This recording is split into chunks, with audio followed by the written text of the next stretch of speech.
আসসালামু আলাইকুম রহমতুল্লাহি ওয়া বারাকাতুহু। এটা হলে বদর যুদ্ধের ময়দান। এটা এখন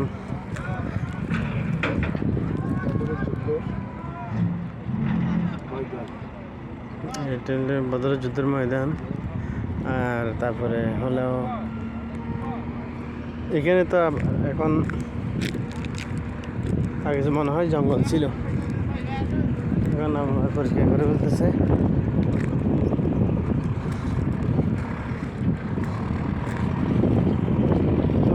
আমরা তো জানি না, এরপরেও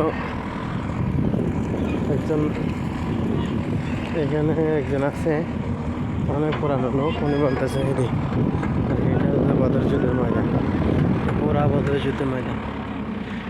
বিশাল একটু বড় আছে, অনেক বড় আছে।